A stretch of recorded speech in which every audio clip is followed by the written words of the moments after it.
because you'll get some creative vegetables you've never cooked with before. So if you can figure that out, go for that.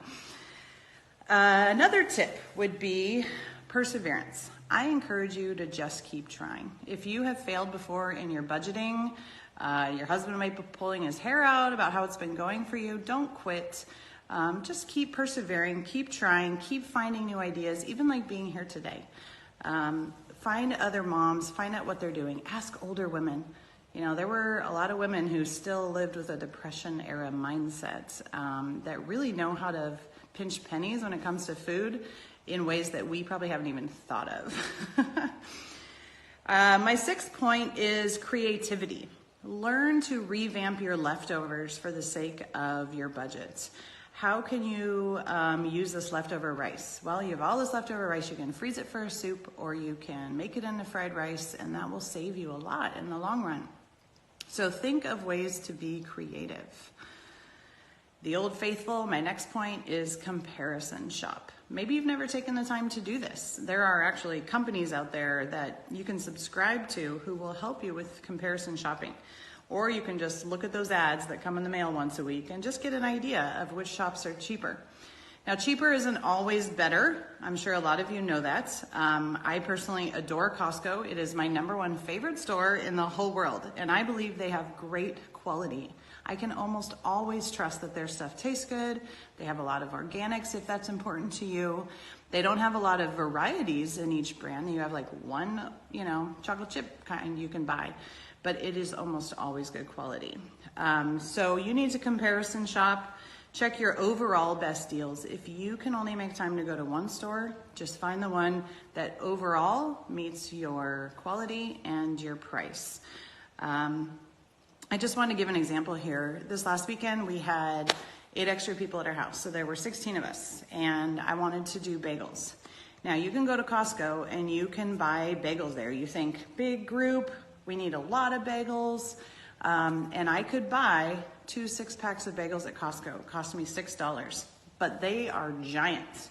And my kids don't always eat them all before they're dried out and gross, or they may not always have the flavors they want, so that's $6. Then I went to Aldi.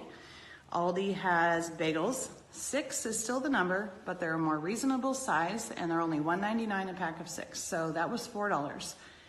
By choosing Aldi at that point, I didn't have waste of dried out bagels I had to throw away. I spent $2 less, which I was able to spend on something else. So for me, that was worth it. I did my big Costco run, I did my Aldi for everything else, and did the comparison of what was better where. So spend the time, keep persevering, and don't quit. Another point, number 8, is there are planners out there that you can, that will do the work for you. Like I said, you can subscribe to some that comparison shop for you. I used to use one that told me the best place to use my coupons if you do that. There's a company out there called Build a Menu. Oh, it's been super great for me. I don't use it every week, but I can go on there, choose recipes, assign them to breakfast, lunch, or dinner, choose which store I want to go to, and it prints out my shopping list and the prices they expect it will cost me at that store. So I know before I go how much my total actually will be, for the most part, if I don't add too many extras into my cart. And that is fabulous. There is a yearly subscription. But if you have a little extra time to do a little extra planning by going through it digitally and choosing those things, that is a great way to spend your planning time with something like that helps you know before you go how much you're going to spend. Number 9 is another way of accounting and knowing how much money you are spending when you go to the store. One of the ways I've done that is I write out my Costco list and my grocery or all-day list. And then I write down what I think everything is going to cost me. I just round it, and then I add it up. So before I even go, I would know, I'm going to spend about $150 at Costco. That's being generously low. I'm going to spend about $150 this week at Costco and $125 at Aldi, and then I'll have that little bit of extra to, the other things I need at Walmart, whatever it may be. But if you write down the prices you guesstimate before you even go, you'll have a much better idea. Another thing you can do is keep track in the store. Now, if you've ever done this in the store like me with your phone, like with your calculator, you'll get like 3/4 of the way through the store and you'll accidentally hit divide instead of add, and you'll lose your whole number.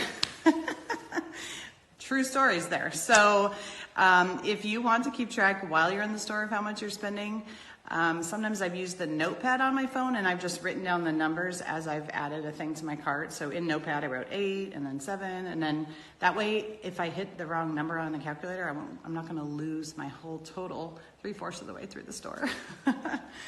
So do that if you can. That way at least you'll have an estimate what you're going to spend before you get sticker shock at the checkout and you're too afraid to return things, or you're embarrassed because you've gone way over budget and now you have to decide what to put back. So there's just a accounting helpfulness for your budgeting. Another one is in your planning ahead. When you have some extra money one week, what is something you could invest in for the weeks to come? You can buy a little extra of things you'll always need, like frozen veggies or peanut butter, or maybe your store has buy one get one free deals like our local grocery does.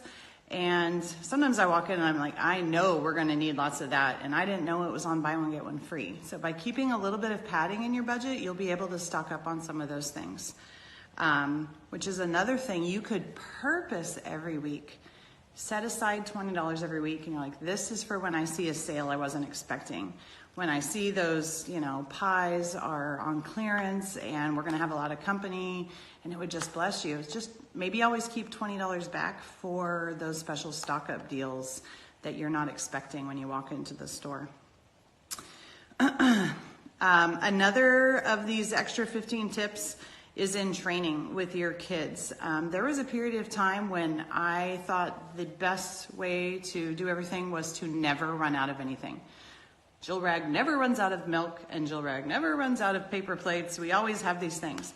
And then I realized that that would create even more entitlement with my kids in an entitlement society. And so as great as that was, I thought I was being all godly. We do not run out, I'm prepared. The flip side of that was my kids didn't know what it was to be in want or need. And so now when I allow the juice or the milk or the paper towels to run out and we have to find another way to do things, find substitutions, they are learning valuable lessons that we can't always have everything we want when we want it.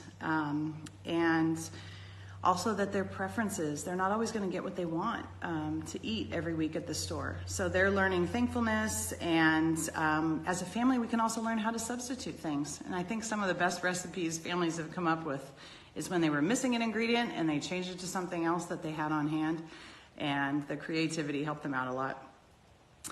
Let's see, just a couple more, 2 more. One is the economics. When you're shopping and budgeting, sometimes you're faced with which one should I buy? Do I spend more money on this or less because this is, say, a Costco size? And my biggest example right now is like the price of vanilla. If you go to Costco right now, vanilla is $35 a bottle. It's like this big.